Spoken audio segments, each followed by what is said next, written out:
Untuk sekarang kita akan membahas mengenai kriminologi. Kriminologi adalah studi ilmiah tentang kejahatan, pelaku kejahatan, dan sistem peradilan pidana. Disiplin ini mencakup analisis tentang penyebab, pencegahan, pengendalian, dan tanggapan terhadap kejahatan di masyarakat.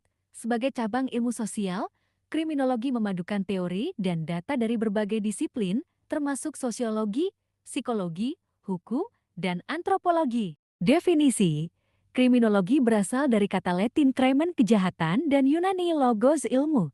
Secara harfiah, kriminologi berarti ilmu tentang kejahatan. Ruang lingkup pertama, kejahatan meliputi berbagai tindakan yang melanggar hukum pidana. Kedua, pelaku kejahatan menganalisis motif, karakteristik, dan profil pelaku. Ketiga, korban studi tentang dampak kejahatan terhadap korban. Keempat, sistem peradilan pidana termasuk kepolisian, pengadilan, dan lembaga pemasyarakatan. Kelima, pencegahan kejahatan, strategi dan kebijakan untuk mengurangi tingkat kejahatan.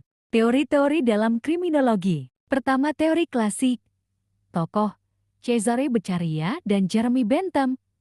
Prinsip: kejahatan adalah hasil dari keputusan rasional. Hukuman harus sesuai dengan tingkat kejahatan untuk mencegah pelanggaran lebih lanjut. Kedua, teori positivis. Tokoh Cesare Lombroso. Prinsip: kejahatan disebabkan oleh faktor biologis, psikologis, atau sosial di luar kendali individu. Ketiga, teori strain. Tokoh Robert K. Merton. Prinsip: ketegangan antara tujuan sosial dan sarana yang tersedia untuk mencapainya dapat mendorong individu melakukan kejahatan. Keempat, teori konflik. Tokoh Karl Marx. Pendekatan berbasis kelas sosial. Prinsip: kejahatan adalah hasil dari konflik antara kelompok yang memiliki kekuasaan dan yang tidak memilikinya. Kelima, teori belajar sosial. Tokoh Edwin Harry Sutherland. Prinsip: perilaku kriminal dipelajari melalui interaksi dengan orang lain. Metode penelitian dalam kriminologi. Pertama, kualitatif. Studi kasus, wawancara mendalam, dan observasi partisipatif. Kedua, kuantitatif. Analisis statistik, survei, dan data kriminal. Ketiga, eksperimen.